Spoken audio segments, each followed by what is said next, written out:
بیٹے کا بخار بگڑا بخار یوں ختم ہوا۔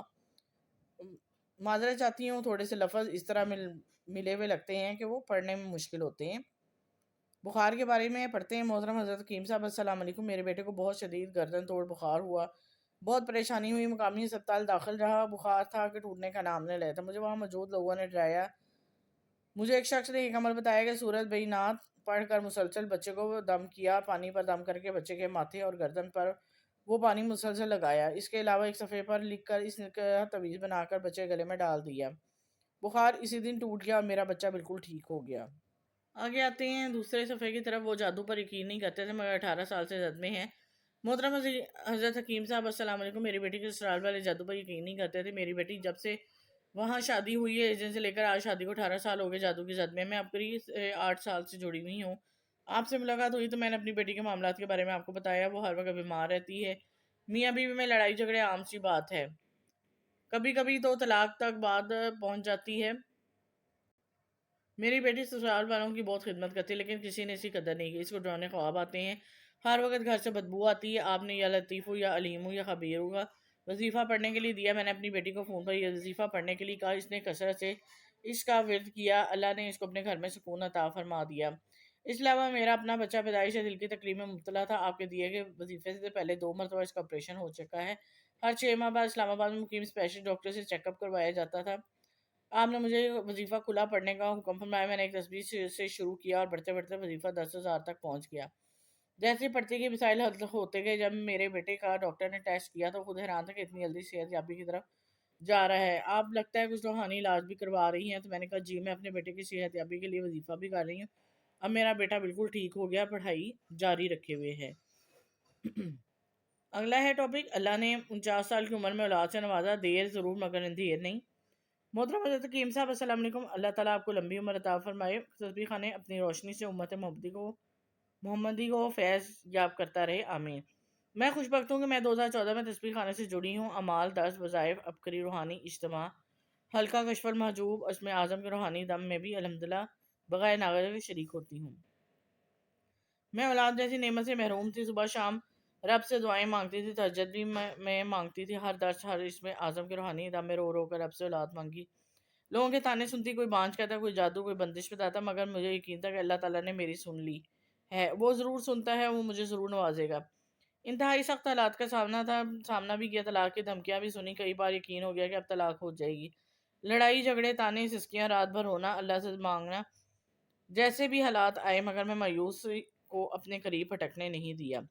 پھر میری خوش قسمتی، میری دعائیں قبول ہوئیں اور مجھے راستہ مل گیا۔ 2019 میں آپ سے ملاقات ہوئی تو آپ نے مجھے وظیفہ، جی یہ ورڈ ہے، یہ جو ہے آہتر سستا کل منہ ہو 313 مرتبہ پڑھنے کے لیے دیا۔ اس کے ساتھ میں ایک اور وظیفہ سورہ فیل پڑھ رہی ہوں۔ آپ نے فرمایا آپ نے وہ پڑھنا ہے اور یہ بھی پڑھنا ہے۔ ابھی چند ماہ ہی پڑھا، اللہ کریم نے 49 سال کی عمر میں میری مراد میری جھولی میں ڈال دی، اور جبکہ ہر کوئی نا امید ہو چکا تھا۔ اب کچھ نہیں ہو سکتا، یہ درخت سوکھ چکا ہے، اب اس پر کبھی پھل نہیں لگے گا، مگر میرے رب نے میری فریاد سنی، مجھے پھل لگا دیے، میری سوکھی ٹہنیاں ہری کر دیں۔ اس کریم کا جتنا شکر ادا کروں کامل، خط لکھتے میرے آنسو تھمنے کا نام نہیں لے رہے۔ الحمدللہ سم الحمدللہ، شکر کے میٹھے آنسو ہیں۔ اللہ ہر بے اولاد کو اولاد سے نوازے، کیونکہ میں یہ درد سمجھتی ہوں، یہ روگ جھیل چکی ہیں، اذیت برداشت کر چکی ہیں۔ اللہ تعالیٰ ہر بے اولاد کو کی دعا قبول فرمائے اور سب کی مرادیں پوری ہوں۔ اسی پیج کا ایک اور ٹاپک ہے، صبر کی زمین، ہری بھری فصل مٹی کے کھیت میں اگتی ہے، نہ کہ سونا چاندی کے فرش پر۔ یہ محدود معنوں میں صرف زراعت کی بات نہیں بلکہ زندگی کا عالمگیر قانون ہے۔ خدا کی ہر چیز کے وجود میں آنے کے لیے ایک نظام مقرر کر دیا، اسی خاص نظام کے تحت وہ چیز وجود میں آتی ہے، کسی اور طریقے سے ہم اس کو وجود میں نہیں لا سکتے۔ یہی انسانی زندگی کا معاملہ بھی ہے۔ زندگی ایک ایسا امتحان ہے جو صبر کی زمین پر دینا پڑتا ہے۔ زندگی ایک ایسی کھیتی ہے جو صبر کی زمین پر اگتی ہے۔ خدا نے ابدی طور پر مقرر کر دی ہے، زندگی کی تعمیر صبر کی زمین پر ہوتی ہے۔ اب قیامت تک یہی ہونا ہے، اس تعمیر کے لیے کوئی دوسری زمین نہیں بنا سکتا۔ صبر کسی منفی چیز کا نام نہیں، وہ سراسر ایک مثبت رویہ ہے۔ صبر کا مطلب ہے بے سوچے سمجھے کر گزرنے کے بعد بجائے سوچ سمجھ کر اپنا کام کرنا، جذباتی رد عمل کے بجائے شعوری فیصلے کے تحت اپنا منصوبہ بنانا، وقتی نو امیدوں سے مستقبل کی امید کو دیکھ لینا۔ حالات میں گھر کی رائے قائم کرنے کے بجائے حالات سے اوپر اٹھ کر رائے قائم کرنا ایک بیچ کو آپ سونے کے پلیٹ میں رکھ دے تو وہ اپنی زندگی سے چشموں سے مربوط نہیں ہوتا. وہ زندگی کے اسباب سے بھری ہوئی کائنات بھی میں بے اسباب پڑا رہتا ہے اور وہ بچاؤ کی ساری صلاحیت رکھتے ہوئے بچنے سے محروم رہتا ہے. یہی حال انسان کا. اگر وہ بے صبری کی حالت میں ہو تو وہ خدا کی سب سے شاداب دنیا کی میں ایک ٹنڈ کی مانند سوکھا پڑا رہتا ہے. لیکن صبر کا اختیار کرتے کرتے وہ اچانک خدا کی زمین پر اپنی جڑیں پا لیتا اور بڑھتے بڑھتے بالآخر پودا درخت بن جاتا ہے. یہی آدمی حقیقی معنوں میں صبر کا ثبوت دیتا ہے تو وہ بندوں کو سطح پر جینے کی بجائے خدا کی سطح پر جینے لگتا ہے. دنیا کی تنگیوں کو سے گزر کر وہ آخرت کے وسطوں پر پہنچ جاتا ہے اور وہ بے معنی زندگی کے مرحلے سے نکل با معنی زندگی کا مرحلہ داخل ہو جاتا ہے. صبر والا انسان ہی مومن انسان ہے. اس کے لیے وہ ابدی انعام مقرر کیا گیا جس کا دوسرا نام جنت ہے. آگے چلتے ہیں نیکسٹ پیج کی طرف، نیکسٹ صفحے کی طرف. گھر بچانا اور بسانا تو خدا را اپنی عقل استعمال کیجیے. محترم حکیم صاحب السلام علیکم. آپ کے رسالہ پڑھتے ہوئے 3 ماہ ہو گئے. میری زندگی کیسے بدلی، میرا کل کیا تھا آج کیا تھا. میری شادی کو 18 سال ہو گئے. 5 بچوں کی ماں ہوں. اللہ نے عقل بھی دے دی، شکل بھی دی اور علم بھی دیا. میرے خاوند بہت پڑھے لکھے سرکاری نوکری کرتے ہیں. اپنا گھر ہے، اللہ کا دیا سب کچھ ہے. شادی کے 10 سال پرسکون گزرے. میری امی کہتی ہیں تم بہت خوش نصیب ہو، تمہاری بہت اچھے شوہر ملا ہے. میری 2 بہنیں گھر اجاڑ کر بیٹھی ہیں. میری اور میرے شوہر کی محبت مثالی، بہت اچھا وقت گزر رہا ہے. میری اچھائی اور حسن اخلاق کی وجہ سے میری چھوٹی بہن کی شادی میرے دیور سے ہو گئی. وہ بڑے شوق سے بولتی، جھوٹ بولنا اس کا شغل تھا. چغل خوری اس کی عادت ثانیہ ہے اور ویئر کرنا بھی اس کا مشغلہ ہے. یہ ورڈ مجھے ویسے سمجھ نہیں آیا. اپنے خاوند کے علاوہ سب کو غلط سمجھتی ہے. ساس اور سسر کی دل سے عزت نہیں کرتی. جبکہ میں خدمت میں بہت مشہور تھی. میرے پاس ساس سسر کی دعائیں تھیں. میری بہن بہت تیز زبان اور خاوند قطر ہوتے ہیں. 1000 خرچ کرتی تھی اور 7000 بتاتی تھی. خود بازار جاتی، شاپنگ کرتی، مزے اڑاتی، جھگڑا کرنے میں ماہر تھی. مجھے نادان کے ذہن میں اس میں یہ بات ڈال دی تھی کہ میرا خاوند اچھا ہے، تمہارا خاوند غلط ہے. انہیں میرے گھریلو معاملہ میں دخل اندازی شروع کر دی. میں نادان بھی اپنے گھر کی ہر بات اس کو بتاتی، وہ غلط مشورہ دیتی ہے. اس نے امی ابو دیگر بہن بھائیوں کے کانوں میں یہ بات ڈال دی کہ اس کا شوہر صحیح نہیں. اللہ کی شان دے کہ میری امی، میرے ابو، میرے بہن بھائی اور میں خود سب میرے شوہر کے بارے میں اچھی رائے رکھتے تھے. چھوٹی بہن کی مہربانیوں سے مجھ سمیت سب کی رائے میرے شوہر کے بارے میں غلط ہو گئی. اب وہی شوہر جس کے ساتھ میری زندگی بہت اچھی باعزت خوشگوار گزر رہی تھی، ہم سب ان کی اچھائی پر گواہی دیتے تھے. ہمارے گھر میں جھگڑے شروع ہو گئے. جب بھی جھگڑا ہوا چھوٹی بہن کی دخل اندازی سے اور مہربانی سے ہوا. میں ناراض ہو کر اپنے بچوں اور شوہر کو تنہا چھوڑ کر میکے آ جاتی. میری چھوٹی بہن بھی تھوڑا وقت نکال کر بہانہ بنا کر میکے آ جاتی اور طرح طرح کے الٹے سبق پڑھا جاتی، کان بھر جاتی اور ہم سب کے ذہن گندے کر جاتی اور مجھے کہتی کہ ہار بالکل نہیں ماننی، تمہارے ساتھ ہوں. تمہارا ایک ہی حل ہے کہ اپنے خاوند کو خوب بدنام کرو اور اس سلسلے میں میری خدمت بھی حاضر ہے. میں نماز پڑھتی، دعا مانگی کہ میری صلح ہو جائے، تسبیح پڑھتی کہ صلح ہو جائے، تلاوت کرتی اس کی برکت سے صلح ہو جائے. لیکن چھوٹی بہن پھر آ جاتی، کوئی نئی کہانی نئی بات سنا جاتی. اپنی والدہ کے ساتھ مل کر اپنے شوہر کے خلاف غلط اور جھوٹ بکتی اور بہن بھی یہ ڈیوٹی انجام دیتی.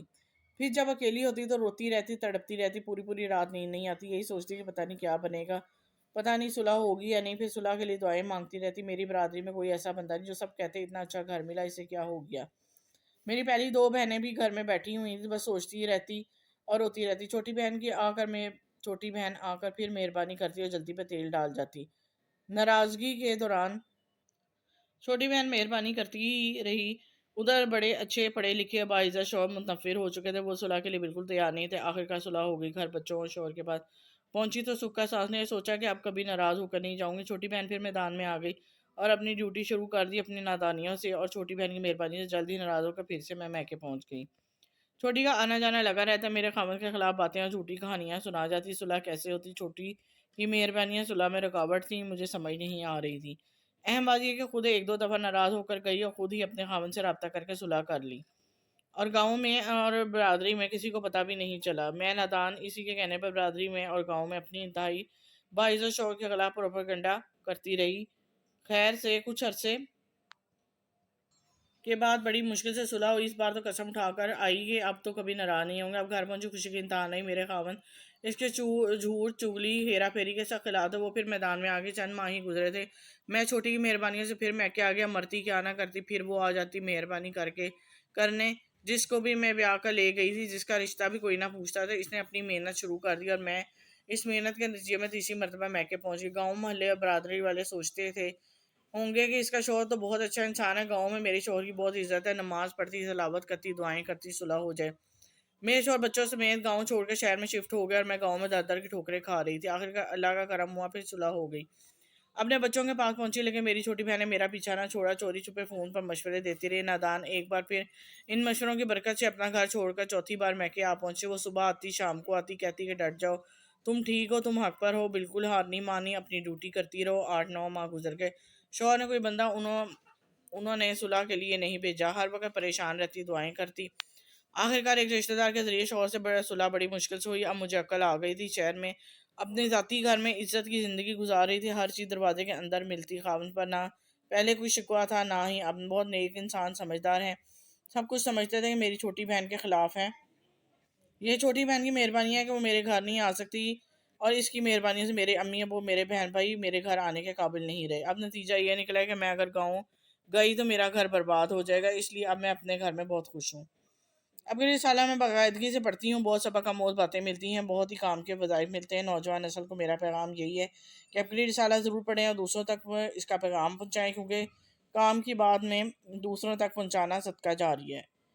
جی، امید کرتی ہوں کہ اس کہانی سے، جو ایک سچی کہانی ہے، جس نے بھی لکھی ہے اس نے اپنی غلطی اور نادانیاں بتائی ہیں بہتوں کو، اور ہمیں بھی سبق حاصل ہوگا اور دوسروں کے لیے بھی یہ سبق آموز ایک بات ہوگی۔ اس کو صدقہ جاریہ کے طور پہ زیادہ سے زیادہ شیئر ضرور کریں۔ اب تک کے لیے اجازت دیں، اللہ حافظ۔